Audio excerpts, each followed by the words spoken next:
Ngayong gabi, kakaiba ang ating mga bisita. May dalawang pares po na binubuo ng isang Filipino at isang Russian na may pusong Pinoy. At eto ang una, ang lalaki from Naik, Cavite at ang babae from Novosibirsk, Russia. Tama ba? Tama ang aking pronunciation? Eto po, sila po ang Bailosis Squad.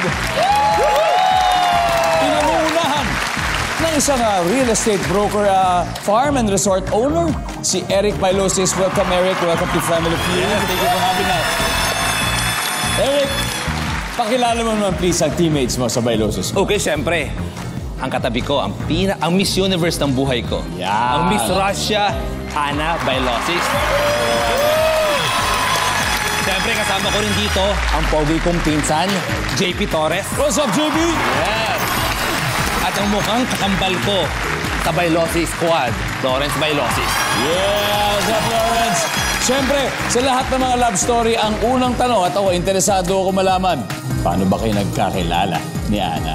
Sasagutin mo ba? Ikaw na sasagot. Anna, ikaw, paano ba? Nakilala kami sa isang restaurant. And syempre naman, love from the first sight, si Eric. Ang pogi-pogi siya.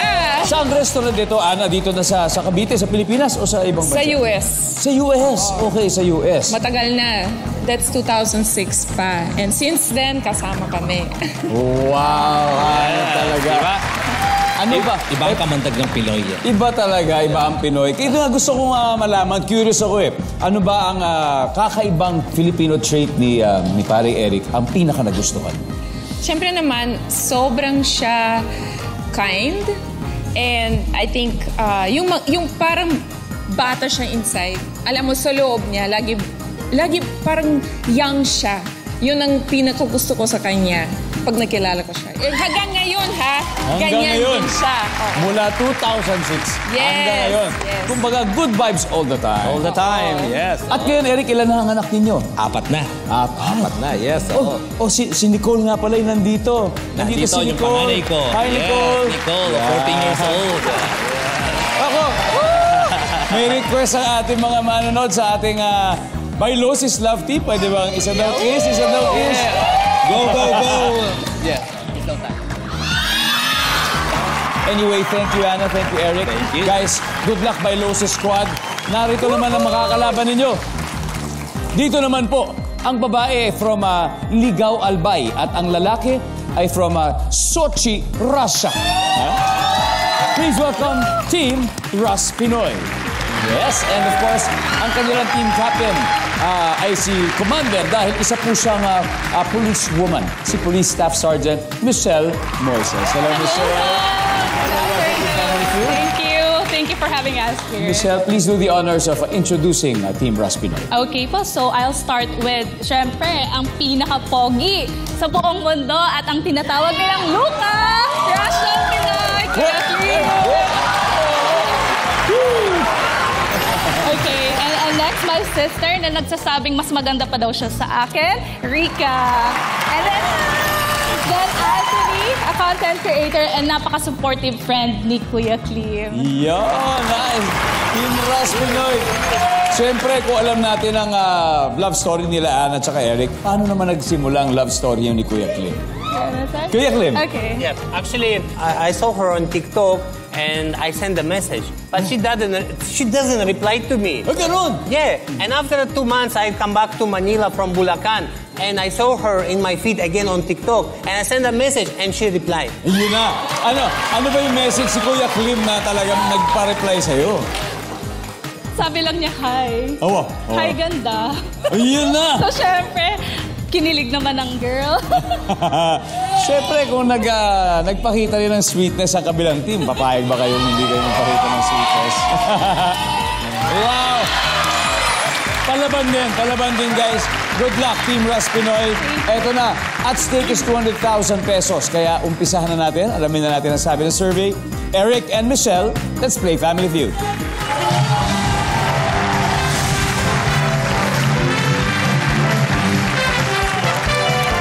Yes. Oh, yeah. Good luck, good luck. Top 6 answers are on the board. Saan ka makakakita ng taong tumutugtog ng gitara? Go! Michelle? Sa beach. Sa beach. Wow! Ano favorite beach na pinupuntahan mo dito sa atin? Boracay. Boracay. Siyempre, nandyan ba ang beach? Oh, wala. Eric, saan ka makakakita ng taong tumutugtog ng gitara? Sa bar. Sa bar. Nandyan ba ang bar? Yes. Eric, pass or play? Play. Alright, Michelle, balik muna tayo. Let's go play round 1 by Loses Squad. Saan makakakita ng tumutugtog ng gitara? Ana? Sa resto. Restaurant. Kung saan kayo nagkakilala? Doon din ba? Oh, restaurant. Kung may bar, baka may restaurant. Nandyan ba ang restaurant? JP, saan ka makakakita ng taong tumutugtog ng gitara? Sa sidewalk. Sa kalye. Kalye. Yeah. Nandyan ba ang kalye? Yes. Lawrence? Saan ka? Sa concert. Siyempre, sa concert. Survey says... Saan ka makakakita ng taong tumutugtog ng gitara? Saan ka? Mall. Sa mall, that's right. Lalo na pag Pasko. Tama. Nandyan ba ang mall? Yes. Dalawa na lang, Ana. Yung top answer, di pa natin nakukuha. Saan ka makakakita ng taong tumutugtog ng gitara? Sa house. Sa bahay! Nandyan ba ang house? Okay, Team Raspinoy, huddle. Time to huddle and think of an answer. JP, saan pa makakakita ng taong tumutugtog ng gitara? Sa studio. Like studio. Dito, yeah. GMA Studio. Yeah. Or recording studio. Yeah. Di ba recording studio? Nandyan ba ang studio? Okay, time to steal. Anthony, saan ka makakakita ng taong tumutugtog ng gitara? Studio. Studio, Rika? Sa park. Sa park. Sa park, okay. Kuya Clim, saan pa kaya? Where can you see people playing the guitar? Yeah. Maybe let's say park. Park. Okay, park din. Michelle, ha? Okay. Sa'yo manggagaling ang final answer, Michelle. Saan ka makakakita ng taong tumutugtog ng gitara? I'll go with park. Park. O, sige. Alam niyo, sa Pilipinas, meron tayong long-running cultural show. Yung concert at the park. O, di ba? Sa Paco Park yan. Kaya ito na. Nandyan ba ang park?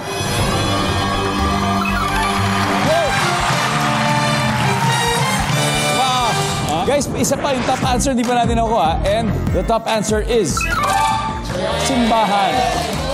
Church. So because of that, round 1 goes to Team Raspinoy. Ang reward nyo is 59 points. Pero ang goal naman ng By Loses Squad ay makabawi agad.